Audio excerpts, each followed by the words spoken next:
Bismillahirrahmanirrahim. Wassalatu wassalamu ala sayyidina Rasulillah Sayyidina wa maulana Muhammadin ibni Abdillah wa ala alihi wa sahbihi wa mawala.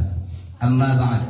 Subhanaka la ilma lana illa ma 'allamtana innaka antal ghalimul hakim. Wa la hawla wa la quwwata illa billahil aliyyil azim. Wa qala Allah ta'ala fi kitabihil karim, a'udzu billahi minasyaitonir rajim. Bismillahirrahmanirrahim. Subhanallazi asra bi'abdihi lailan minal masjidil haram ilal masjidil aqsa allazi barakna haulahu linuriyahu min ayatina innahu huwas samiul basir. Bersyukur kepada Allah Subhanahu wa taala. Alhamdulillah, banyak nikmat yang telah kita rasakan dan kita cicipi sampai hari ini, sehingga kalau kita menghitung bahkan dengan jari kita dan jari yang ada di sini pun nggak akan cukup. Salah satunya nikmat Islam. Kita berada dalam agama Islam, kemudian nikmat iman dan nikmat ihsan. Kemudian nikmat kesehatan yang tidak kalah pentingnya dan nikmat umur. Kemudian salah satu lagi nikmat terpenting yang tidak boleh kita kufuri adalah ditutupnya aib-aib kita oleh Allah Subhanahu wa taala. Sehingga hari ini saya yang penuh dengan dosa ini, hamba Allah yang dhaif ini mampu berdiri di sini. Kalaulah tadi di depan itu seperti alat termogan itu ada screeningnya lewat, nampaklah dosa-dosanya, niscaya saya tidak akan mampu untuk berdiri di sini. Begitu juga Bapak Ibu semuanya. Kalaulah tahu kita isi hati kita masing-masing ini, mungkin kita tidak akan sanggup duduk bersama. Dan juga kenapa kita patut bersyukur Allah tutup aib kita. Kalaulah seandainya dosa-dosa yang kita buat itu, setiap dosa yang kita buat meninggalkan satu bekas hitam saja di badan kita misalkan. Coba kalikan berapa banyak dosa yang sudah kita buat. Mungkin bisa saja wajah kita yang sekarang kinclong, oh itu udah penuh dengan titik-titik. Kalau sedang nampak 2 buah 3 buah tahi lalat saja, itu udah nampak mulai ada manis-manisnya gitu di muka. Apalagi kalau banyak gitu. Nah, kita bisa bayangkan Bapak Ibu. Mudah-mudahan kita berdiri di sini, saya khususnya Bapak Ibu kita yang hadir di sini, anak-anakku sekalian, senantiasa diberikan rahmat oleh Allah Subhanahu wa taala, ditambah nikmat-nikmat yang telah diberikan ini, dan ditutup aib-aib kita oleh Allah Subhanahu wa taala. Dan kita diberikan rahmat dan ampunan sehingga kita mampu untuk meminta ampun, bertobat kepada Allah Subhanahu wa taala sehingga dosa kita diampuni oleh. Selanjutnya, selawat dan salam selalu tercurah kepada junjungan kita Nabiullah Baginda Nabi Muhammad sallallahu alaihi wasallam, nabi yang senantiasa kita harapkan pertolongannya. Marilah sama-sama kita senantiasa bersolawat kepada beliau, kepada para sahabat-sahabatnya, kepada para pengikutnya, para tabi'in, kepada para istri-istri beliau. Semoga orang-orang yang senantiasa mengamalkan sunnahnya juga dirahmati oleh Allah Subhanahu wa taala. Marilah bersama-sama kita berselawat kepada beliau. Allahumma shalli ala sayyidina Muhammad wa ala ali sayyidina Muhammad. Allahumma shalli wa sallim wa barik alaihi. Yang kami hormati Bapak Kepala Korwil Pendidikan Kecamatan Batang Cenaku, Pak Marwanto SPD MM. Alhamdulillah berkenan hadir beliau. Senang rasanya saya hari ini tentunya secara pribadi, dari Pak Kus juga dan kawan-kawan sangat gembira beliau bisa hadir. Secara pribadi saya juga merasakan hal yang luar biasa. Saya berdiri di sini didengarkan oleh Pak Korwil gitu. Kemudian yang kami hormati Bapak Kepala Sekolah, orang tua kami, ya panutan kami, Bapak Kepala SDN 016 Terubung Jaya sekaligus pelaksana tugas di SDN 015 Kota Jaya, Bapak Kusnadi Ali SPD SD. Kemudian yang kami hormati Ibu Yulia SPD SD, juga orang tua kami, panutan kami juga selaku Kepala Sekolah SDN 023 Terubung Jaya sekaligus pelaksana tugas di SDN 018 Pematang Manggis. Dan kami hormati juga orang tua kami Pak Yahri dan Pak Wiji. Alhamdulillah ikut hadir. Mohon maaf Bapak-bapak orang tua kami, saya berdiri di sini bukanlah untuk menceramai tentunya, tapi hanya saling mengingatkan. Karena kita ini kalau nggak diingatkan sering lupa. Terakhir kepada yang terhormat juga Pak Ketua KKG kita, KKG Bus 3 beserta pengurusnya, karena telah memberikan panggung kepada saya. Orang sehebat apapun kalau tak dikasih panggung tak nampak hebatnya, Bu. Hebat pun dia, mantap pun dia, banyak ilmunya, tapi tak dikasih panggung. Dan panggung ini ada dua caranya mendapatkan. Bisa dengan berusaha mencari panggung sendiri, nah, macam-macam caranya itu. Menghalalkan yang haram, bisa mengharamkan yang halal caranya. Tapi ini yang kedua saya diberikan, alhamdulillah, nikmat juga bagi saya, diberikan panggung untuk berdiri di sini. Karena saya yakin tidak sembarang orang yang bisa berdiri di sini. Di sini tapi, kalau di situ mungkin banyak. Kenapa saya katakan begitu? Karena tidak ada di dalam susunan acara. Saya berdiri di sini dan bapak-bapak tadi, Pak Korwil, Pak Kepala Sekolah, Pak Ketua KKG bisa berdiri di sini karena ada dalam susunan acara. Alhamdulillah saya termasuk dalam susunan acara. Itu saja, bukan karena hebat. Bapak Ibu yang kami hormati dan rahmati Allah Subhanahu Wa Taala, berbicara tentang Isra dan Mi'rajnya Nabi besar Muhammad Sallallahu Alaihi Wasallam. Bukanlah menjadi hal yang baru kita dengarkan, bukanlah menjadi sesuatu yang langka kita peringati. Lagi kita selaku umatnya baginda Nabi besar Muhammad Sallallahu Alaihi Wasallam. Bagaimana kita mendengar dari orang-orang tua kita terdahulu, orang-orang alim di antara kita sering menceritakan ini, mengisahkan kisah Isra Mi'raj Nabi besar Muhammad SAW. Namun pada hari ini saya tidak akan mengupas, tidak akan menyampaikan bagaimana perjalanan Rasulullah SAW dari Masjidil Haram ke Masjidil Aqsa naik ke Sidratul Muntaha, tidak. Karena ini sudah sangat sering didengar. Ada 3 yang akan setahapannya nanti akan saya sampaikan. Pertama tentang Isra Mi'rajnya, tapi tahapan setelah Isra Mi'rajnya. Kemudian yang kedua, bagaimana pentingnya sholat. Kemudian yang ketiga, tentang esensi Isra Mi'raj terhadap diri kita untuk melaksanakan tanggung jawab sebagai abdi negara. Kenapa saya sampaikan abdi negara? Karena kita semua di sini yaitu PNS ataupun non PNS yang tergabung, kalau bahasanya sekarang ASN ya Pak Korwil, itu sudah disebut sebagai aparatur sipil negara, berarti sudah otomatis menjadi abdi negara. Kenapa? Karena makan uang negara. Itu alasannya, ya Pak. Bapak Ibu yang dirahmati Allah Subhanahu Wa Taala, Muhammad Sallallahu Alaihi Wasallam melakukan perjalanan dari Masjidil Haram ke Masjidil Aqsa, dari Mekah ke Palestina, lalu naik ke Sidratul Muntaha, kali pertama, kedua, 3, 4, 5, 6, 7 menghadap Allah Subhanahu Wa Taala dalam waktu hanya kurang dari 1 malam, hanya kurang dari 1 malam. Ya, kalau sekarang saya katakan, Pak, Bu, saya berangkat dari sini pukul 11, pergi ke Mekah, pukul 11 besok saya sudah sampai lagi sini. Kira-kira percaya nggak? Percaya nggak? Percaya, Pak. Kenapa? Sudah ada pesawat 9 jam pergi, 9 jam pulang. Mungkin banyak yang percaya karena kita punya pesawat sekarang. Ini sekarang dengan teknologi yang sudah alhamdulillah kita ketahui bersama. Tapi pada saat itu, ya, ada seorang yang pandai baca tulis, lalu ngaku-ngaku nabi, lalu ngaku-ngaku dia melakukan perjalanan dari Masjidil Haram ke Masjidil Aqsa, naik ke langit ke-7 dalam waktu kurang dari 1 malam. Ya. Kira-kira percaya nggak? Sekarang percaya. Dulu sulit.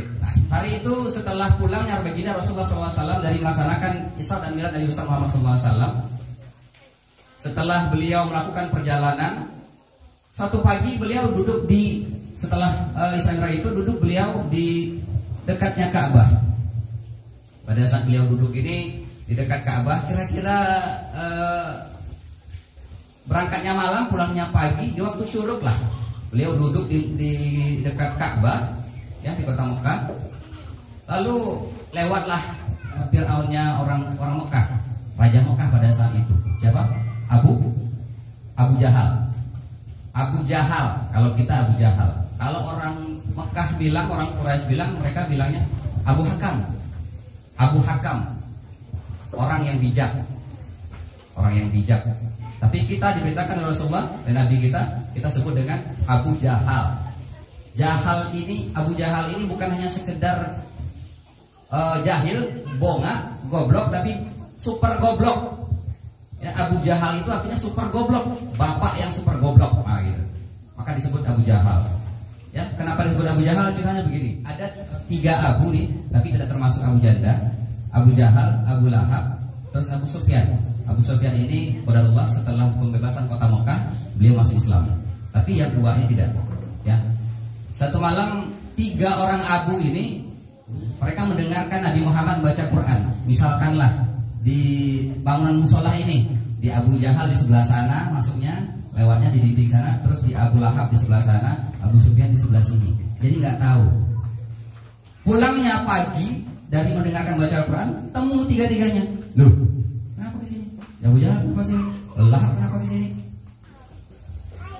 Kalau seperti ini kita ketahuan sama penduduk Mekah, kita akan malu. Nanti mereka beriman semua kalau dengar Muhammad baca Quran ini. Bahaya ini. Udah janjian besok nggak boleh lagi. Nggak boleh lagi besok nih dengar Muhammad baca Quran.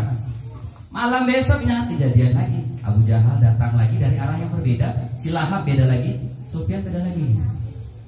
Ya, tanpa ada perjanjian. Begitu seterusnya sampai 3 malam berturut-turut. Akhirnya ketiga-tiganya ini malu sendiri gitu. Lalu Abu Sufyan dan Abu Lahab karena merasa ada yang salah dengan hati mereka, karena Al-Quran yang didengarkan itu adalah kebenaran, datangnya firman dari Allah Subhanahu Wa Taala.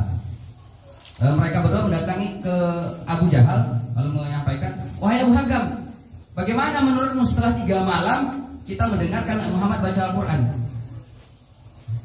Kalau kami merasa ini disampaikan oleh Muhammad ini adalah kebenaran, kata Abu Sufyan. Yang disampaikan oleh Muhammad ini adalah datangnya dari Allah Subhanahu Wa Taala, kata Abu Lahab.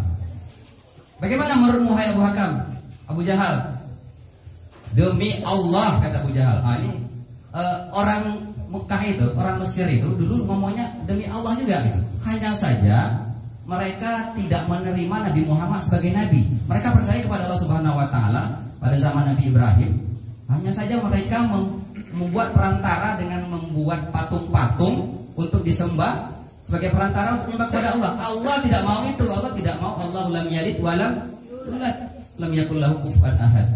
Allah tidak mau itu. Demi Allah, saya tahu bahwa Muhammad itu benar.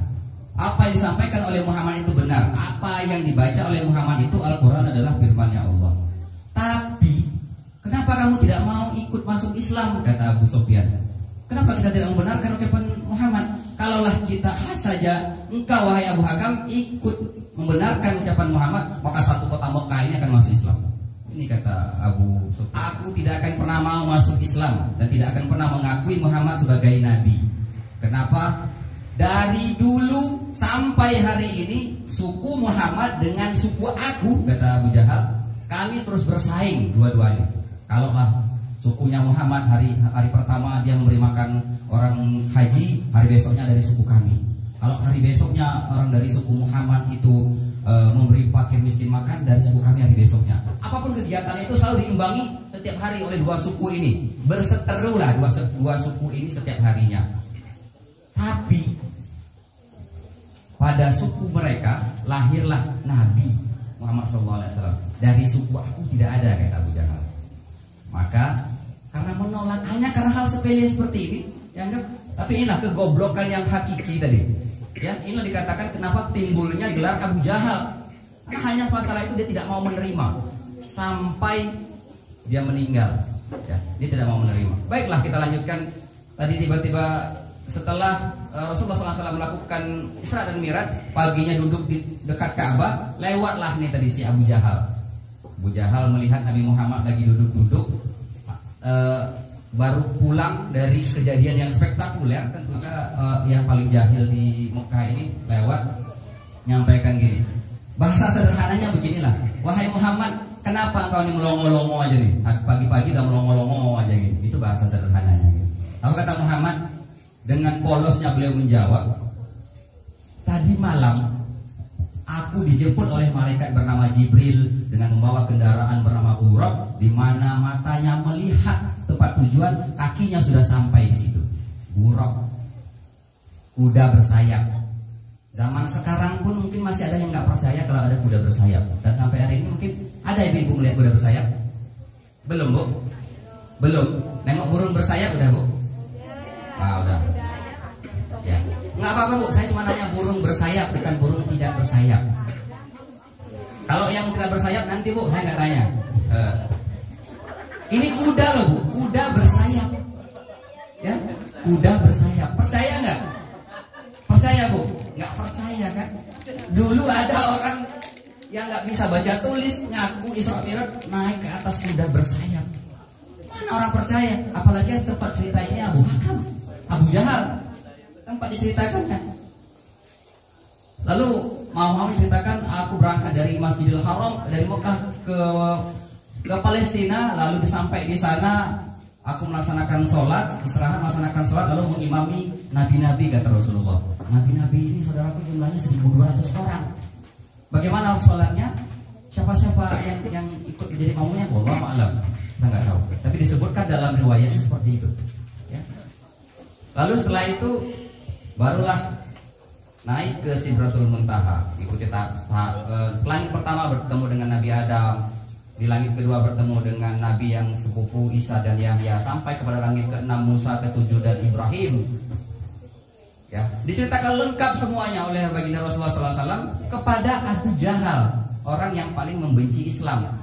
Lalu kata Abu Jahal, gantian setelah melongo-longo mendengarkan kisah Nabi Muhammad, Abu Jahal bertanya kepada Muhammad, hai Muhammad, engkau melakukan perjalanan dari Mekah ke Madinah, dari Masjidil Haram ke Masjidil Aqsa hanya dalam satu malam. Kami punya unta terbaik, punya kuda terbaik, melakukan perjalanan dari Masjidil Haram ke Masjidil Aqsa 1 bulan perginya, pulangnya 1 bulan, berarti 2 bulan. Belum lagi yang diceritakan oleh Nabi Muhammad dari naik langit pertama, kedua, ketiga, sampai selesai. Makin nggak percaya. Dari Masjidil Haram ke Masjidil Aqsa saja mereka tidak percaya. Saya tidak percaya. Maka kata Abu Jahal, hai Muhammad, mau nggak engkau nih menceritakan ini kepada penduduk Mekah, kepada masyarakat Mekah? Dengan yakin Rasulullah menjawab, tentu saja mau, karena ini memang harus disampaikan. Isra Mi'raj harus disampaikan. Kalau niat Abu Jahal ini baik, pengen menyampaikan ini, mengiklankan ini, tentu dialah panen pahala sampai hari ini. Lalu diajaklah Nabi Muhammad oleh Abu Hakam, Abu Jahal, ke tengah-tengah kota Mekah. Naiklah ke sebuah bukit Abi Kubais. Bukit Abi Kubais ini tidak sembarang orang yang bisa naik. Yang boleh naik ke atas Bukit Kubais ini hanya budak. Kalau selain budak yang naik ke atas itu, maka dipenggal langsung kepalanya oleh orang kafir Quraisy. Hanya boleh naik ke situ hanya budak yang menyampaikan berita adanya penyerangan musuh, adanya kejadian khusus, anaknya raja meninggal atau sakit. Nah itu hanya khusus pada itu. Pada hari itu Nabi Muhammad diajak oleh Abu Jahal ke atas Bukit Abi Kubais itu. Ya, untuk pertama kali dalam sejarah kota Mekah ada 2 orang yang naik ke atas Bukit Abi Kubais itu. Orang Mekah tentu merasa heran, tapi karena ada 2 orang mereka melihat di sini, ada apa ini gerangan ini? Rajanya Mekah naik bersama orang terpercayanya kota Mekah, Muhammad SAW, naik di atas bukit itu. Akhirnya yang orang Islam, orang yang beriman kumpul ke situ karena Nabi Muhammad. Orang-orang kafir, orang Quraisy itu datang karena Abu Jahal berkumpulnya. Melihat itu, lalu kata Abu Jahal, wahai penduduk Mekah, Muhammad mau menceritakan kepada kita semua, kepada kalian semua, bahwa tadi malam beliau melakukan perjalanan dari Mekah ke Madinah hanya dalam 1 malam menggunakan buruk. Diceritakanlah seperti itu. Akhirnya Muhammad menceritakanlah dari awal sampai akhir, sampai dia pulang lagi, sampai kembali lagi. Itu diceritakan oleh Muhammad SAW. Lalu karena kejadian ini apa yang terjadi? Orang-orang penduduk Quraisy yang kafir, yang kufur, bertambah kufur. Karena Muhammad mengarang cerita gila ini. Mana ada dalam waktu 1 malam, naik pula ke langit lagi, pulang lagi, paginya udah nyampe. Ini gila ini, Muhammad udah ngarang cerita ini. Dan orang Islam pun pada hari itu, subhanallah, mulai merasa goyang. Oh, ini benar apa tidak? Mulai was-was nih. Mulai goyang imannya para sahabat pada saat itu. Ya. Akhirnya setelah menceritakan itu orang pada tahu, turunlah Abu Jahal. Apa kata Abu Jahal? Menyampaikan kepada penduduk Quraisy, habis benar akhirnya agama Muhammad hari ini setelah mendengar cerita kebohongan, kegilaannya. Lalu pergilah Abu Jahal ke penduduk Mekah, Darun Nadwah namanya, tempat berkumpulnya orang-orang kafir Quraisy. Di Darun Nadwah itu disampaikan, wahai Quraisy, Nabi Muhammad agamanya hari ini benar-benar habis. Kenapa itu Abu Hakam? Ya, karena Muhammad telah mengarang cerita begini, naik sampai pulang lagi dalam waktu satu malam. Ada satu lagi, kata Abu Jahal, kalau kalian sanggup, kalau kalian bisa menggoyahkan seseorang ini, maka benar-benar habis Nabi Muhammad. Siapa itu Abu Hakam? Kata mereka, Abu Bakar, ya, Abu Bakar As-Siddiq radhiyallahu anhu. Lalu pergilah orang-orang kafir Quraisy ini menemui Abu Bakar di kebunnya. Pergi ramai-ramai, lalu manggil dia, wahai Abu Bakar, Abu Bakar. Datanglah. Lalu Abu Bakar kaget itu karena untuk pertama kalinya belum pernah ada orang kafir mendatangi dia gitu. Di kebunnya lagi, ada apa ini gitu. Abu Bakar, lalu ada apa? Kata Abu Bakar, sahabatmu bercerita, Muhammad itu bercerita tadi malam dia melakukan perjalanan begini sampai dia pulang hanya dalam waktu satu malam. Apa kata Abu Bakar? Abu Bakar As-Siddiq, ada dua riwayat jawabannya. Riwayat yang pertama, kata Abu Bakar, Muhammad mengatakan mengaku datang wahyu turun ke rumahnya, aku percaya. Sekarang Muhammad mengaku berangkat dari Masjidil Haram ke Masjidil Aqsa, naik ke Sidratul Muntaha, mengambil wahyu, menerima wahyu langsung dari Allah Subhanahu wa taala. Lalu apa bedanya, kata Abu Bakar? Sama saja gitu, enggak tergoyahkan gitu. Lalu sebagai penutupnya Abu Bakar katakan begini, ketahuilah wahai Quraisy, kalaulah seandainya di depanku ada tembok berwarna putih, lalu apa kata Muhammad? Bukan Abu Bakar, tembok itu warnanya hitam, maka aku akan mengakali, akan membohongi mataku bahwa benar Muhammad, tembok itu warnanya hitam. Coba. Putih temboknya karena kata Muhammad, kata Rasulullah SAW, Abu Bakar tetap membetulkan. Maka gelarnya sedikit. Tembok itu hitam, Abu Bakar, salah matamu, maka aku akan menerima, kata Abu Bakar. Luar biasa. Lalu karena sudah nggak berhasil nih, mereka mempengaruhi Abu Bakar, berangkatlah Abu Bakar menemui Muhammad SAW di Abi Qubais tadi, di bukit tempat orang-orang masih berkumpul di situ. Di sana masih berkumpul, lalu berangkatlah beliau bersama Abu Jahal dan rombongannya menyampaikan itu dari jauh.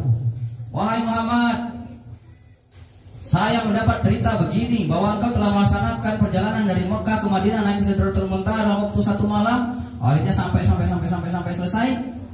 Dekatlah dia dengan beliau di atas bukit itu. Abu Bakar, benarkah itu wahai Rasulullah? Kata Abu Bakar. Benarkah itu wahai Rasulullah? Benar Abu Bakar, kata Rasulullah. Saya yakin bahwa engkau benar, kata Abu Bakar. Ya, saya yakin bahwa engkau benar wahai Rasulullah.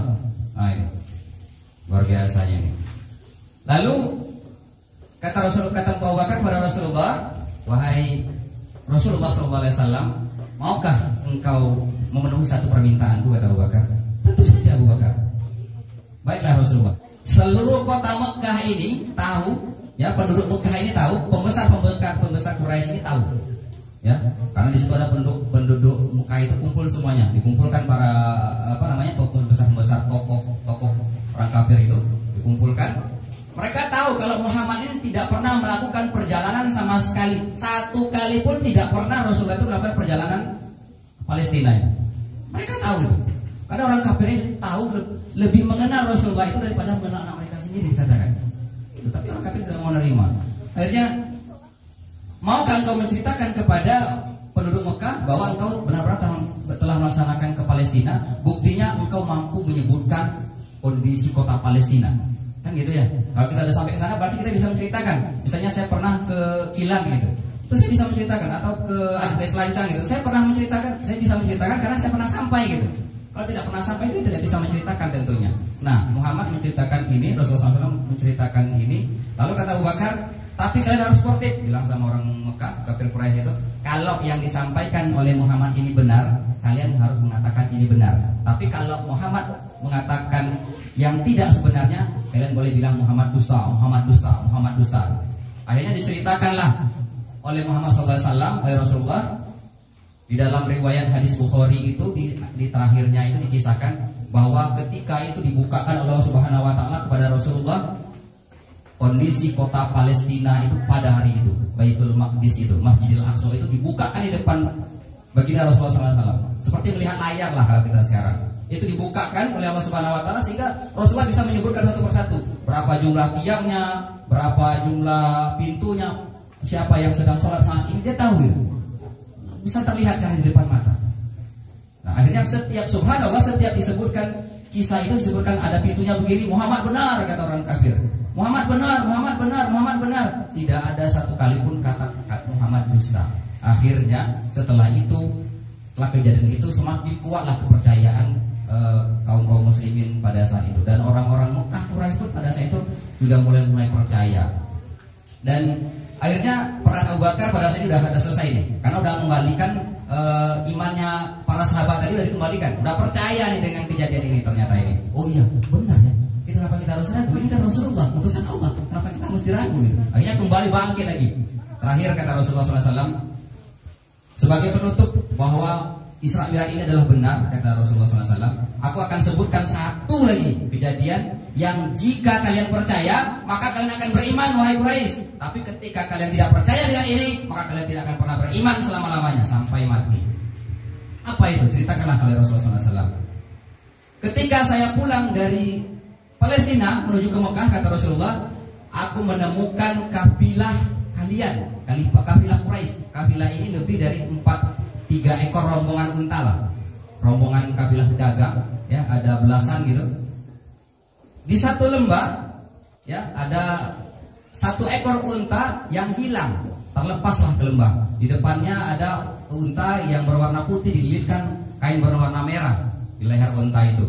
Maka hilanglah 1. Mereka kebingungan mencari. Maka karena aku melihat mereka, maka aku sampaikan, wahai Quraisy, unta kalian di lembah sana. Di lembah sana, silakan jemput. Maka mereka menjemputlah dan ketemu gitu, benar ketemu. 2 hari lagi kafilah itu sampai di kota Mekah. Maka 2 hari berikutnya sebelum zuhur, menjelang zuhur itu, seluruh penduduk Mekah dari yang kecil, yang besar, yang tua, yang muda, laki-laki, perempuan, yang kafir dan beriman, semuanya berkumpul di gerbang kota Mekah itu untuk melihat kejadian itu benar atau tidaknya. Ternyata subhanallah, lewatlah kafilah yang tadi disebutkan. Di depannya unta paling depan warna putih, dililitkan kain merah di lehernya, jumlahnya sekian, orangnya namanya ini, pembesar-pembesar Quraisy. Dan Muhammad ini hafal, Rasulullah itu hafal, ya, hafal semuanya. Dan ternyata lalu ditanya sama penduduk Quraisy Mekah ini, wahai kafilah, benarkah kalian ini kehilangan unta dan kalian menemukan unta kalian di lembah ini? Benar, kata para kafilah ini. Ya, benarkah unta kalian ini yang hilangnya ini di lembah ini? Di lembah ini ada seseorang yang menyampaikan, ada suara yang menyampaikan? Benar, kata mereka. Lalu karena dituju sama pertanyaan-pertanyaan, diserbu semuanya, lalu para kafilah itu heran, kenapa bisa tahu gitu? Kalau sekarang kita bisa tahu, misalnya Pak Tabri melakukan perjalanannya ke Sumbar, misalnya nih Pak Tabri melakukan perjalanan ke Sumbar nih, lalu Pak Tabri foto-foto nih, posting lah dia, bannya bocor gitu kan, bannya bocor. Lalu pada saat Pak Tabri pulang, saya bilang, Pak Tabri kemarin bannya bocor ya, macet ya mobilnya. Kok tahu Pak? Nih ada Facebook, Pak Tabri posting kan. Dulu punya di mana Bu? Maka para kafilah ini merasa heran, kenapa bisa ini? Kok kalian tahu ini? Sementara belum ada kami ngasih kabar nih, belum ada gosip, belum ada info, kami pun gak ada nelponnya, itulah bahasanya kan. Kok kalian bisa tahu nih gitu? Semuanya satu penduduk kota Mekah itu mengatakan kami dapat itu dari Muhammad Sallallahu Alaihi Wasallam. Akhirnya setelah kejadian itu, satu kota Mekah percaya dengan kejadian, dengan peristiwa Isra dan Mi'raj Nabi besar Muhammad Sallallahu Alaihi Wasallam, Bapak Ibu. Nah, subhanallah. Inilah kejadian yang luar biasa, kejadian yang spektakuler nih. Bapak Ibu yang saya hormati, perintah sholat ini saking kan mulianya, saking spesialnya, dia tidak diantar oleh malaikat Jibril, tapi diminta untuk dijemput. Nah, ini berapa istimewanya nih. Kita kalau dengan seseorang, dengan kekasih pujaan hati, Ya tentu daripada dia suruh datang sendiri dititipkan orang lain naik gojek lah misalkan, bagus kita yang menjemput. Nah inilah ini perintah sholat ini saking mulianya diminta oleh Allah Subhanahu Wa Taala. Rasulullah itu menjemput langsung perintah sholat ini. Dan perlu kita ketahui Bapak Ibu, sholat ini adalah ibadah yang tidak bisa diwakilkan. Sholat, ingat, sholat adalah ibadah wajib bagi umat Islam yang tidak bisa diwakilkan. Haji bisa diwakilkan nggak? Bisa. Kalau kita sudah meninggal, orang tua kita sudah meninggal, kita bisa menggantikan. Umroh bisa digantikan. Zakat, kalau nggak ada uang, nggak ada yang mau kita zakatkan, boleh nggak kita nggak zakat? Boleh. Kalau memang tidak lagi, kita bukan lagi pemberi zakat, tapi kita menjadi penerima zakat. Tapi sholat tidak bisa diwakilkan. Misalkan nanti saya uzur hari ini sholat zuhur, lalu saya upahkanlah misalnya kepada Pak Riko, upahkanlah saya tak bisa sholat zuhur hari ini. Tolonglah ya, 4 rakaat berapa? Ada nggak kayak gitu? Ada nggak? Nggak ada ya? Nggak ada gitu. Karena memang tidak bisa diwakilkan perintah sholat ini. Kembali kepada kita menjadi tanggung jawabnya perintah sholat ini. Ya, puasa juga bisa diwakilkan. Kalau memang kita tidak sanggup, kita tunda, kita bayar. Besoknya kalau tidak mampu membayar, fidyah. Tapi sholat tidak bisa seperti itu. Sholat tidak bisa diwakilkan, tidak bisa diganti-ganti. Sekemampuan. Kalau tak mampu berdiri, duduk. Kalau tak mampu duduk, berbaring. Kalau tak mampu juga berbaring, pakai isyarat saja. Tak juga mampu menggerak-gerakkan telunjuk dalam hati. Tak mampu juga dalam hati, ya minta bawa ke masjid paling depan, di depan imam, minta sholatkan. Itulah obatnya saja. Ya, nggak ada obat lain. Itulah obatnya. Jadi Bapak Ibu yang dirahmati Allah Subhanahu Wa Taala, perintah sholat ini adalah perintah yang saya pernah melihat sebuah ceramah pada saat itu Syekh Ali Jabir rahimahullah taala di TV. Dia membawa syekhnya, gurunya, dia langsung dari Mekah itu, langsung pada saat itu beliau yang setausiah, Syekh Ali Jabir yang mentranslate bahasa Indonesia. Lalu ada jamaah yang bertanya lebih kurang beginilah kalau bahasa Indonesia kan, bagaimana dengan kondisi umat Islam hari ini yang tidak melaksanakan sholat wajib? Setelah ditranslate oleh Syekh Ali Jabir, Syekh ini terkejut, memasang muka heran lagi.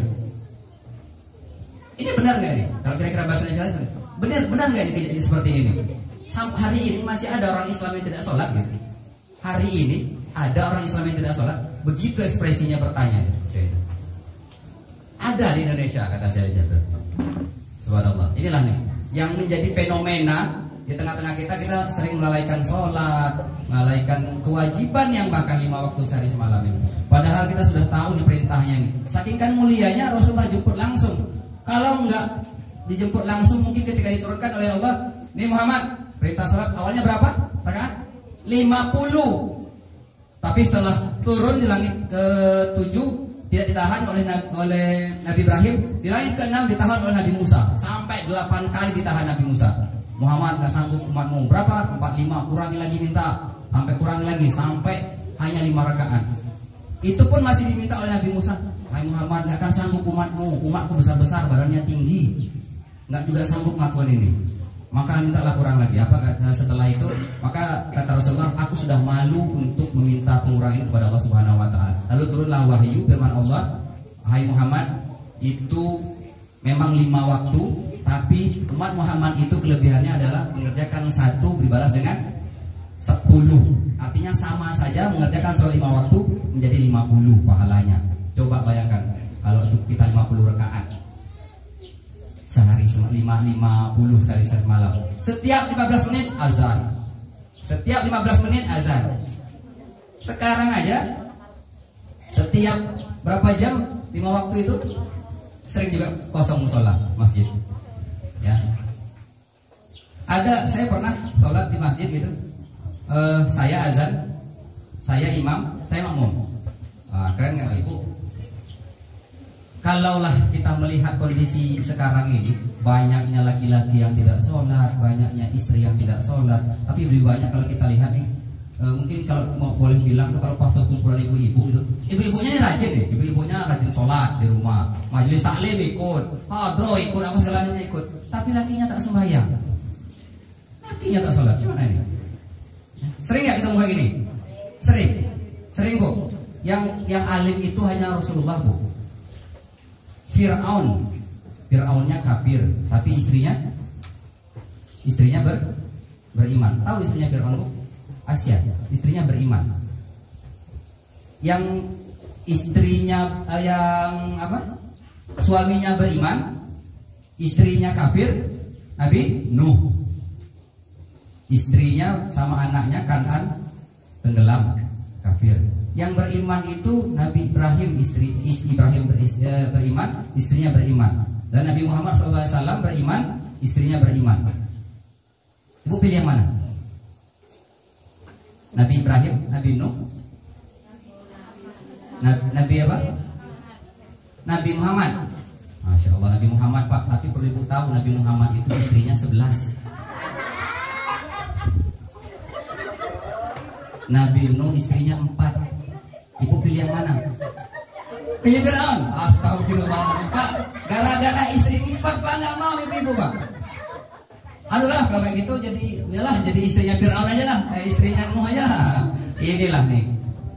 Ya kembali ke sholat. Kalau kita lihat ibu-ibu yang rajin-rajin majelis taklim, rajin hadroh, rajin mengikuti pengajian itu, kalau kita lihat wajah-wajah ibu-ibu yang kecewa karena suaminya tidak sholat gitu. Apalagi dengar kalau ustaz-ustaz ceramah nyampaikan tentang sholat ini. Tengok ke rumah, aduh laki aku tak sholat. Terbayang itu. Terbayang enggak bu? Nah, kalau itu jawab terbayang berarti suaminya tak sholat ini. Pas. Alhamdulillah, pengakuan yang tulus insya Allah. Jadi Bapak Ibu, Bu, saya kasih tahu.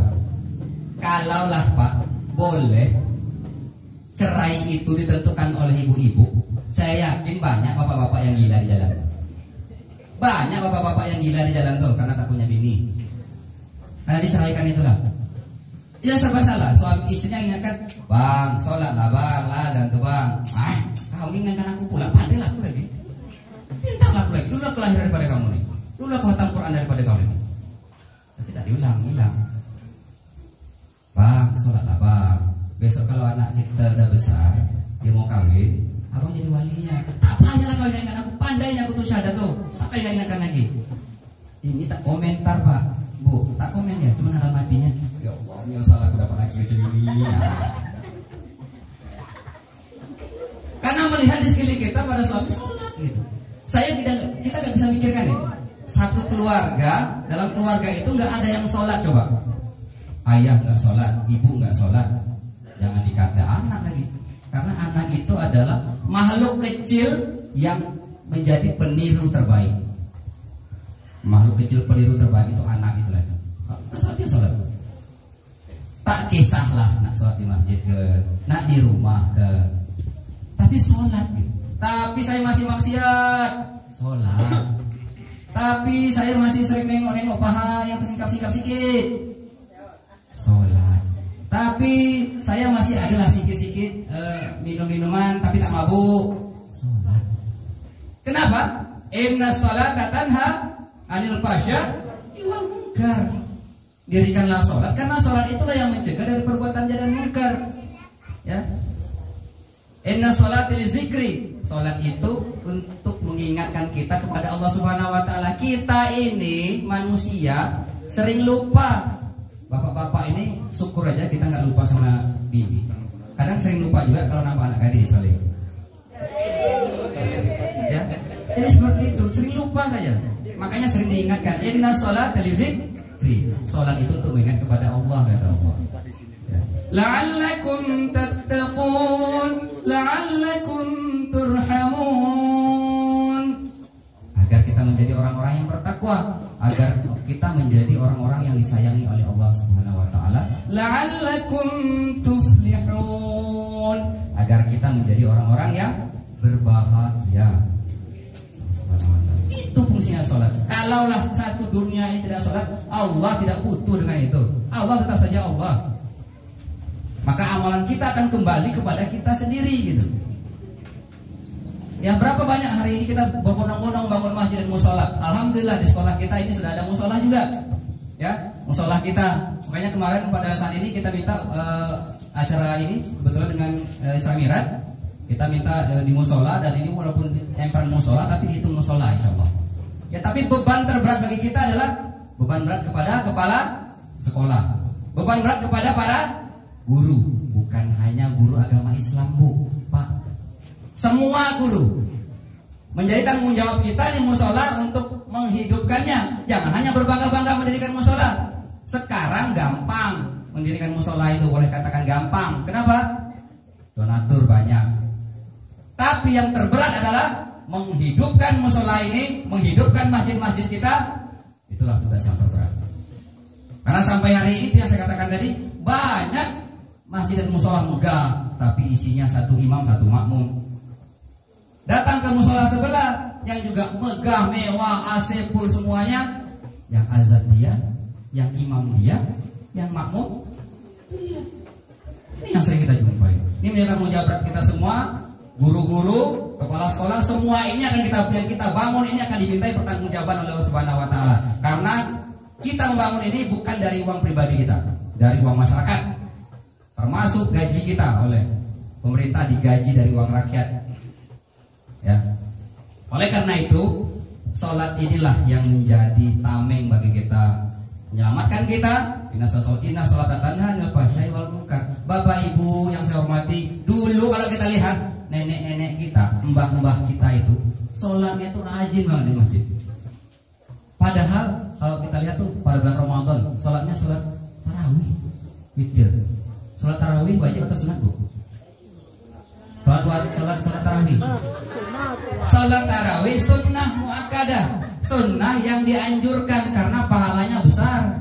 Makanya sunnah muakkadah, sunnah hukumnya. Tapi kalau kita perhatikan dulu, tidak pernah satu hari pun absen nenek-nenek kita, mbah-mbah kita itu dulu.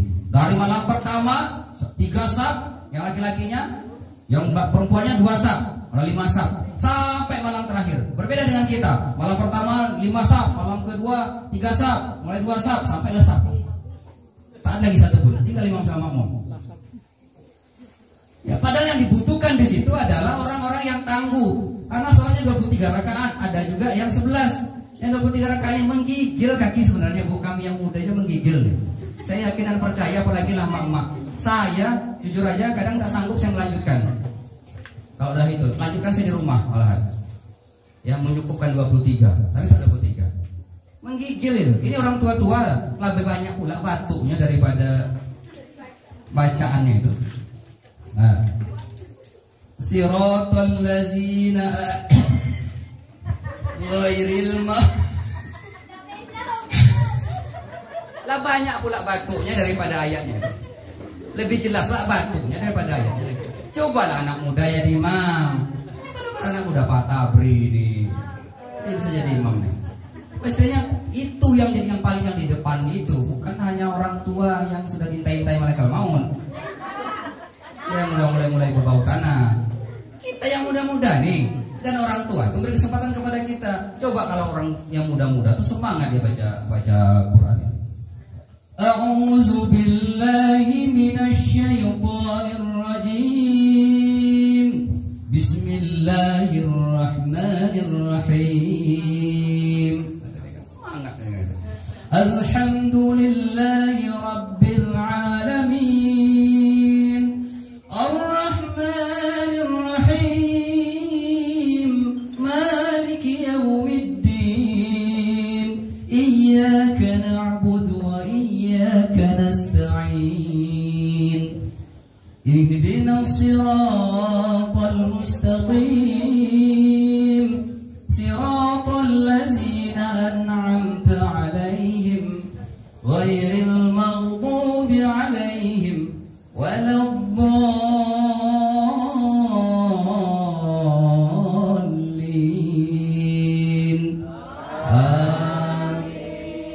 Semangat jawabnya kan, Bu?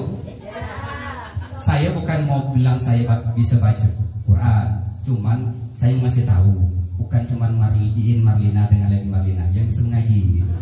Saya pun pandai juga sedikit. Ya Pak Bu ya. Kalau orang tua itu tadi itu beda gitu. Bukan kita membuang orang tua, tidak. Tapi yang semangatnya itu setan tuh lari dia kalau dengar suara kuat-kuat itu. Ini lebih kuat pula lah suara. Aduh. Alhamdulillahirabbil alamin. Lah sesak pula makmum di belakang daripada imam.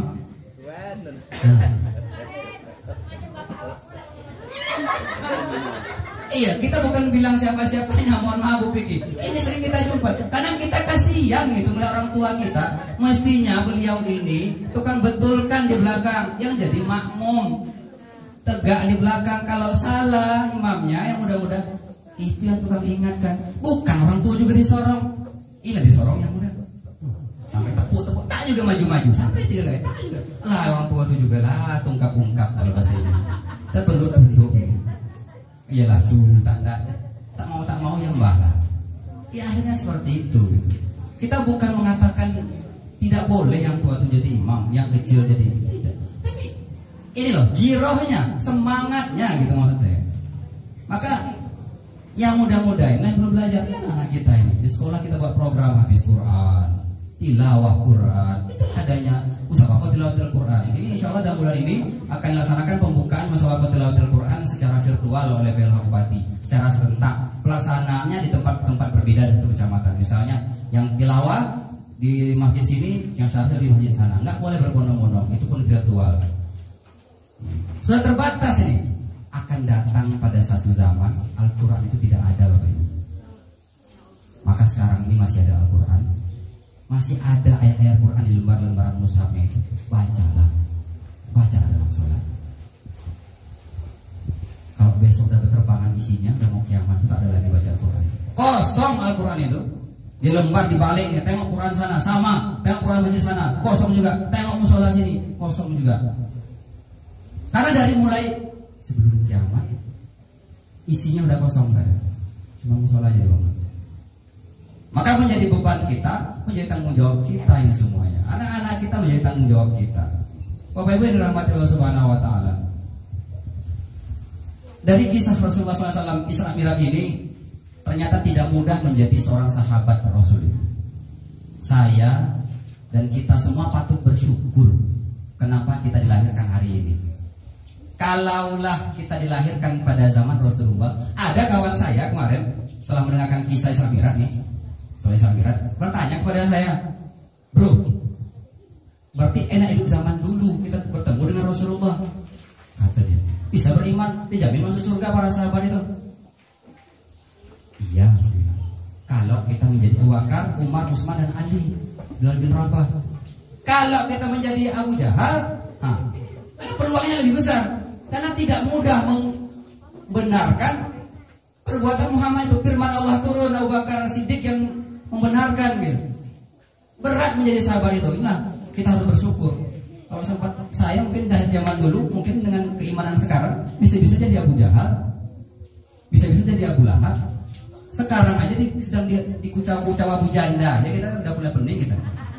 Disesak-sesakan Abu Janda, udah sesat kita.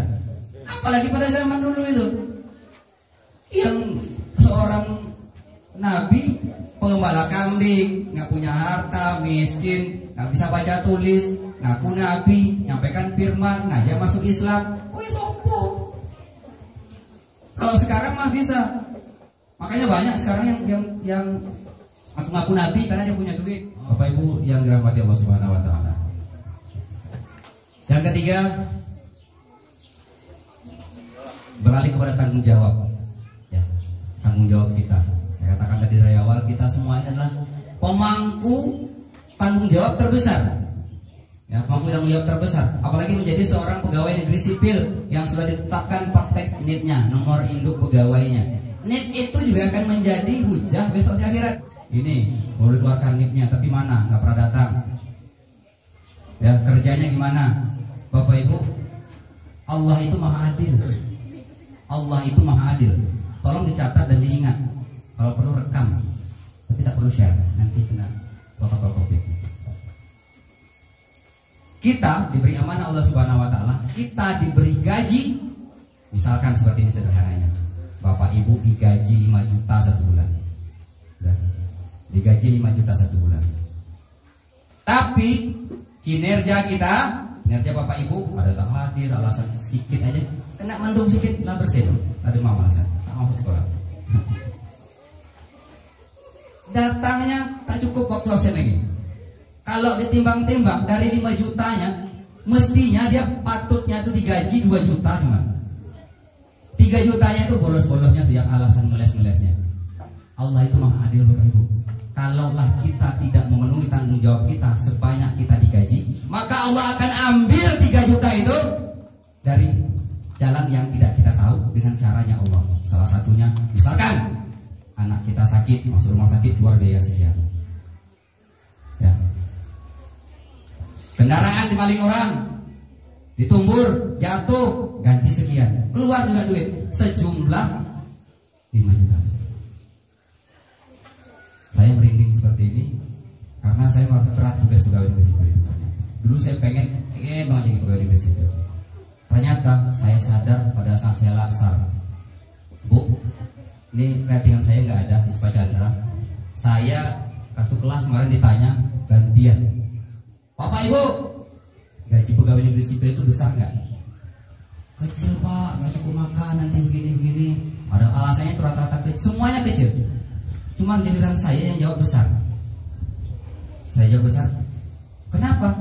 Pak Hendri bilang jawabannya berapa besar gaji pegawai negeri sipil? Gajinya berapa emangnya? Nggak sama? Sama Pak. Cuma tanggung jawabnya beda. Tanggung jawab pegawai negeri sipil itu besar. Tanggung jawabnya yang besar. Gajinya boleh kecil tapi tanggung jawabnya besar. Karena sebagai guru tanggung jawab kita sampai ke akhirat. Ilmu yang kita ajarkan, kalau benar, alhamdulillah dapat pahala. Kalau salah dituntut oleh anak-anak ini semuanya. Tanggung jawabnya yang besar. Gitu. Gaji saya sama Pak, tapi tanggung jawabnya besar. Dulu saya bercita-cita pengen betul orang tua saya pengen jadi pegawai negeri sipil. Ternyata tanggung jawabnya yang luar biasa besar. Gak bisa sembarang orang buat alasan. Kita digaji oleh pemerintah dari uang rakyat. Kalaulah kita menyia-nyiakan amanah ini, besok seluruh rakyat Indonesia ini di padang mahsyar berkumpul, di mana pada saat orang sibuk dengan amalnya masing-masing, kita dituntut, kamu kemarin digaji dari uang saya, dari pajak yang saya bayar. Kenapa kamu tidak bertanggung jawab? Berapa penduduk Indonesia? Googling saja Bu, cari. Berat ternyata. Sampai alhamdulillah hari itu saya masih merinding gitu. Pak Tun namanya, mungkin tadi kah tahu Pak Tun. Pulang setelah selesai itu, yang dicarinya salaman saya dulu. Akhirnya dia menangis mengeluh saya gitu. Saya tidak tahu artinya apa. Makanya saya merasa luar biasa tanggung jawab menjadi seorang pegawai negeri sipil ternyata. Makanya kawan-kawanku sekalian, Bapak Ibu guru yang kami banggakan, tahlah GBD, honorkah, apalagi lebih-lebih lagi pegawai negeri sipil, tanggung jawab kita sama, makan uang negara, di mana itu dimintai pertanggungjawaban. Apalagi kalau di kantor mungkin berbeda sedikit dengan ini. Kita bertanggung jawab terhadap anak kita. Kita sering capek nggak melihat anak kita? Jengkel nggak? Jengkel nggak kalau lagi anak kita sedang berulah gitu? Marah sampai keluar tanduk pengen gitu ya Bu ya.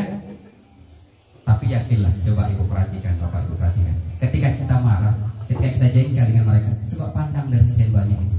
Bayangkan salah satu dari mereka ini akan menarik tangan kita ke surga. Kita tidak tahu siapa. Siapa yang akan mengambil ilmu dari kita yang bermanfaat, kita tidak tahu. Tapi kita berharap di antara mereka ada yang telah menolong kita. Pasti ilmu yang bermanfaat yang akan menerangi kubur kita, yang akan meluaskan kuburan kita seluas mata memandang. Maka ikhlaskanlah. Saya sampai hari ini secara pribadi masih rasanya belum bisa, masih sering jengkel sama anak-anak, kadang menjawab dengan ketus. Kadang kita tidak tahu, padahal mereka bertanya karena kita tidak tahu.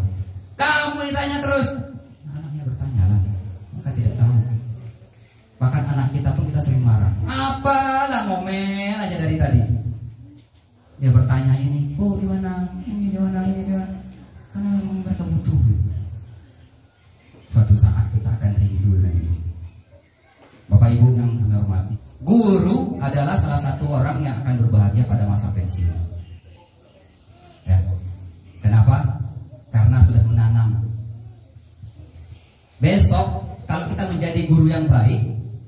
walaupun kita sudah pensiun, mereka sudah sarjana, sudah sukses semuanya, mereka kan tetap ingat pada kita. Itu guru saya dulu, wahnya minta ampun, masya Allah luar biasa. Mereka akan ingat dengan kita. Itulah yang akan menjadi penghibur kita. Iya ya Pak, Yudi kemarin Bapak begini loh. Saya waktu itu pada nggak bisa Pak, tapi Bapak nggak marah Pak. Ini indah bagi kita, penghibur bagi kita. Tapi kalau coba bayangkan aja Bu balik, nggak pernah sedikit pun wajah senyum ke siswanya, besok pas kejadian lah, tahu salah pensiun dulu, kejadian di jalan, mungkin untuk helm deh, lewat aja lah, tak Bu. Coba anak-anakku sekalian, gimana? Tapi saya yakin nih, kalau misalnya nih, ibu-ibu di sini baik semua ya, baik semua kan? Jawablah, ikhlas nih. Tapi salsabila, mata air di surga. Ibu-ibu guru di sini baik semua kan? Pernah nggak ibu-ibunya ngasih makan batu? Tak pernah kan? Makan pisang rebus ada? Makan bakwan ada? Dimarah-marah nggak kalian? Tidak kan? Tidak kan? Nah, tidak baik-baik ibu-ibu di sini, bapak-bapak di sini. Tenang aja Bu, selamat Bu. Ini baik-baik semua ini, insya Allah. Anak-anakku sekalian, kalianlah yang akan mendoakan bapak ibu semua di sini. Intinya, kalianlah yang dari sholawat yang kalian baca, yang diajarkan oleh para guru di sini, itulah yang akan menolong guru-guru kalian besok. Yang akan menolong kami para guru ini. Kami ini banyak dosa. Kalau kita memandang bapak ibu, memandang itu memandang orang jangan karena kekayaannya. Kalau memandang orang tua, kalau saya gini mandangnya, saya memandang orang tua yang udah banyak rambut putihnya, saya memandang dia sudah sampai tua, tapi saya belum sampai tua. Dia pernah muda dan pernah tua. Saya pernah muda tapi belum pernah tua. Tuh, kata Pak Korwil seperti itu. Nah, itu saya dapat dari Pak Korwil tuh, dengan Pak Korwil di sini. Kemudian yang terpentingnya, kita memandang orang tua banyak pahalanya. Subhanallah, banyak pahala yang dibuat. Dari 54 tahun misalkanlah, Pak Kus sudah 50 Pak.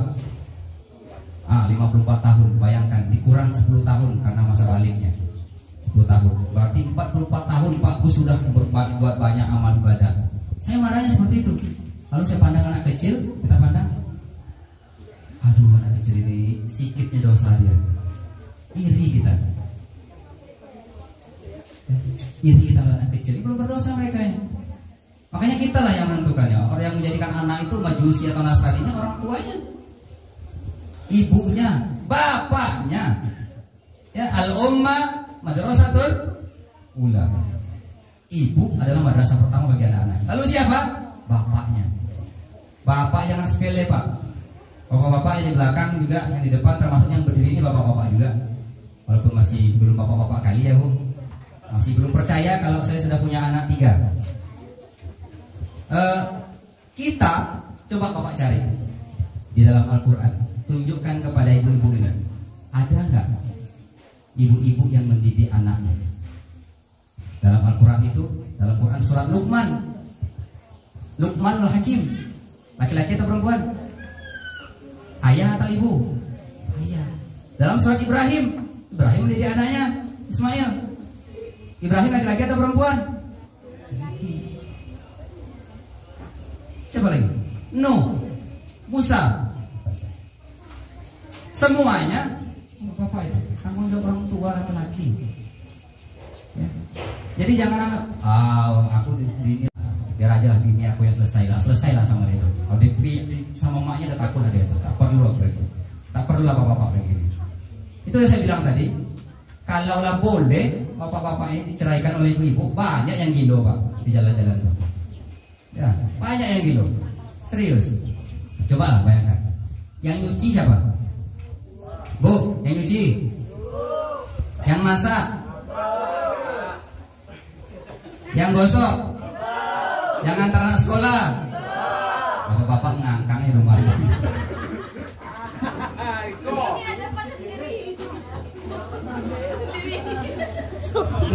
Ngopi minta buatkan pula. Ambil merokok kan, bang jempol tanggungan nanti sampai mana? Jempol istri juga yang jempol. Nah, itu saya bilang kalau boleh cerai itu oleh perempuan banyak yang stres. Oh bapak ini. Ya Pak Tabri, Yang mudah-mudahan kita bukan bagian daripada itu Pak Tabri, insyaallah. Saya mau tak sholat, silahkan, tapi cukup 3 ini syaratnya. Apa itu syaratnya? Pertama, anak-anak belum berakal, itu boleh tak sholat, tak kena hukum dia. Yang kedua, yang kedua apa? Itu hukum syar'i. Seumur hidup tak boleh sholat anak-anak. Kedua, orang gila, ya, orang gila tak boleh sholat. Ketiga, orang mabuk tak punya akal. La taqrabus shalah wa antum suqara. Janganlah kau sholat, jangan kau dekati sholat ketika kau masih mabuk. Tak boleh. Itu boleh tuh 3 tuh. Tapi saat dia anak-anak tidak. Umur 54 tahun. 54 tahun misalkan. Umur bagus lah gitu kita ambil kan. Contohnya ini dekat-dekat aja, yang jauh-jauh. 54 tahun. Anak-anak tuh Pak, Bu. Berarti lepas bukan. Yang kedua, mungkin dia mabuk. Kita anggap aja lah, mungkin dia mabuk. Tidak pula, tahu pula dia. Itulah orang gila. Yang ketiga. Orang gila. Tidak juga Ustaz. Dia tahu pula, kata dia kan, 3 bininya di rumah. Tak pula dia gila nih, pengen pula ada bini 2. Tapi tak sholat nih. Tak gila berarti. Ya Bu ya? Tapi tak sholat nih. Apa tadi? Ulangi. 1, anak-anak. Kedua, orang mabuk. Ketiga, orang gila. Kalau 3 ini tidak, lalu apa? Lalu kita pengen tak sholat gitu. Kita siapa? Seberapa besar gaji kita meninggalkan sholat coba? Berapa besar gaji kita sehingga kita berani meninggalkan sholat? PNS paling tinggi, pengusaha, besok tak bisa disogok mereka tuh. Ya, pada hari akhirat besok, amalan yang paling dihisab duluan adalah sholat. Ketika baik sholatnya, maka baiklah semua amalannya. Begitu juga kita, kalau kita melaksanakan sholat di dunia ini, orang yang rajin sholat, yang bertanggung jawab kepada Allah saja sholat bertanggung jawab, apalagi kepada tugas yang diberikan manusia.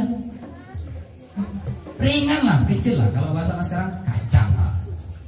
Sholat aja kita laksanakan, maka orang-orang yang sholat, mohon maaf Bapak Ibu, boleh diperhatikan coba. Kita buat perbandingan. Ini bukan untuk menyinggung siapa-siapa, tapi diri saya. Saya sekarang ini sengaja saya rekam. Kenapa? Saya bisa putar. Karena saya menceramah diri saya sendiri. Saya menonton, mana tahu saya lupa gitu. Saya ingat nih. Ini jujur dengan Allah Subhanahu wa taala, lillahi taala uhibbukum fillah. Saya mencintai Bapak Ibu semuanya karena Allah Subhanahu wa taala, kita bersaudara dalam Islam. Salatlah. Kecuali yang tadi itu bolehlah tidak salat. Kalau rasanya kita tidak gila, jangan. Itu Allah itu maha adil loh Pak Ibu. Kenapa orang gila itu dia tidak sholat? Karena dia memang tak ngerti. Orang gila dengan kita ini perbandingannya, ya, coba lihat. Orang gila makan sembarangan, makan sisa di tong sampah dia makan, ya enggak? Tidurnya di emper-emperan, mana ngantuk, situlah dia teguling, tidurlah dia. Tak pernah kita tengok orang gila itu dia tiba-tiba kolesterol, asam urat, tak ada. Allah tuh maha adil, makan sembarang padahal. Kita makan sampo de lomak Pak, kuah gulai, sambal manta, pakai terasi, ikan panggang, itu baru kena angin sikit-sikit aja nampak, jangan kan nampak hujan, kena hujan, kena mendung sikit lah gosip. Itulah tuh. Orang gila, tengoklah tidurnya sembarang, tak pernah gigi 3 bulan tak gosok-gosok, santai dia, sehat. Coba kita sikit, aduh nanti bahaya nih gigi sakit. Awak tak orang gila, tapi gigi bercabut-cabut berlubang. Orang gila tengok, tak ada santai aja dia. Ya Pak Tabri? Gitu. Kalaulah pengen tak Tabri, kita semuanya tak sholat, bolehlah menjadi yang tadi. Bolehlah menjadi yang tadi tuh. Allahu Akbar.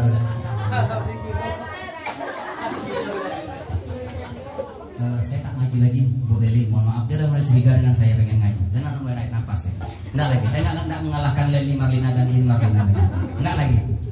tadi itu cuman sekedar ini saja. Itu cuman mengingatkan saya rindu dengan irama. Katanya Rasulullah itu ketika sholat, bacaan sholatnya itu seperti kira-kira kayak tadi lah. Itu iramanya itu apakah? Jiharkah? Jiharkah ya? Ya seperti itu. Saya kurang paham karena belum pernah dapat juara di MTQ. Juara 1 terus tapi dari belakang. Tapi setidaknya saya bisa baca Quran itu aja. Jadi begitu Bapak Ibu yang dimuliakan Allah Subhanahu Wa Taala. Mudah-mudahan yang kita sampaikan hari ini, yang kita dapatkan hari ini adalah benar-benar dari Allah Subhanahu Wa Taala. Pasti datangnya dari Allah Subhanahu Wa Taala, bukan dari saya. Saya hanya menyampaikan saja, mengingatkan saja. Saya yakin Bapak Ibu lebih hebat daripada saya. Tapi kita saling mengingatkan, itulah umat Islam itu, saling mengingatkan. Wa ta'awanu 'alal birri wat taqwa wa la ta'awanu 'alal ismi wal udwan. Bertolong-tolonganlah, mengingatkanlah dalam hal kebaikan. Jangan bertolong-tolongan, jangan mengingatkan dalam hal keburukan. Insya Allah kita hari ini adalah dalam momen mengingatkan dalam kebaikan. Ihdinas siratal mustaqim, siratal ladzina an'amta 'alaihim ghairil maghdubi 'alaihim waladdallin. Amin. Nauzubillahi minasyaitonir rajim. Bismillahirrahmanirrahim. Wassallallahu wasallam wa baraka ala sayyidina Muhammadin fil akhirin. Wassallallahu wasallam wa baraka ala sayyidina Muhammadin fil nabiyyin. Wassallallahu wasallam wa baraka ala sayyidina Muhammadin fi kulli waqtil wahin. Allahumma antal ahad, Allahus samad, Allahu lam yalid wa lam yulad wa lam yakul lahu kufuwan ahad. Allahumma antal ahad, Allahus samad, Allahu lam yalid wa lam yulad wa lam yakul lahu kufuwan ahad. Allahumma antal ahad, Allahus samad, Allahu lam yalid wa lam yulad wa lam yakul lahu kufuwan ahad. Allahumma ighfir lana dzunubana wa liwalidayya warhamhum kama rabbawna shighara. Allahumma ighfir lana dzunubana wa liwalidayya warhamhum kama rabbawna shighara. Allahumma ighfir lana dzunubana wa liwalidayya warhamhum kama rabbawna shighara. Allahumma ighfir lana dzunubana wa liwalidayya warhamhum kama rabbawna shighara. Allahumma ighfir lana dzunubana wa liwalidayya warhamhum kama rabbawna shighara. ولجميع المسلمين والمسلمات والمؤمنين والمؤمنات الأحياء منهم والأموات ويا منزل البركات ويا قاضي الحاجات في البر والباحر أمة محمد سيدنا محمد صلى الله عليه وسلم. ربنا هب لنا من أزواجنا وذرياتنا وقرة أعين واجعلنا للمتقين إماما. Ya Allah, ya Rahman, ya Rahim, Allah yang Maha Pengasih lagi Penyayang, sayangilah kami ya Allah, kasihilah kami dengan kemahakasihan-Mu ya Allah. Berikanlah senantiasa kasih sayang kepada kami untuk saling mengingatkan dalam kebaikan ya Allah. Kumpulkanlah kami di dunia maupun di akhirat bersama orang-orang yang soleh dan soleha ya Allah. Ya Allah, ya Ghafar, Maha Pengampun, ampunlah dosa-dosa kami ya Allah. Dosa-dosa yang telah kami lakukan dengan sengaja maupun tidak disengaja ya Allah. Ya Allah, ya Razzaq, berikanlah rizki kepada kami, rizki yang halal, halalan thayyibah, halal lagi baik, agar kami bisa memberikan rizki kepada istri kami dan anak-anak kami ya Allah. Ya Allah, ya Rabbal Alamin, berikanlah rizki kepada kami berupa anak-anak yang soleh ya Allah, anak-anak yang senantiasa mengingat-Mu ya Allah, anak-anak yang senantiasa mendirikan sholat ya Allah, anak-anak yang selalu menjadi hafiz Quran kelak ya Allah. Ya Allah, ya Rahman, ya Rahim, ya Aziz, ya Jabbar, berikanlah hidayah-Mu kepada kami selalu ya Allah. Berikanlah kekuatan kepada kami ya Allah untuk tetap berjalan dalam jalan-Mu ya Allah. Berikanlah istiqomah di hati kami agar kami tetap menjalankan perintah-Mu ya Allah sampai kelak kami mati ya Allah.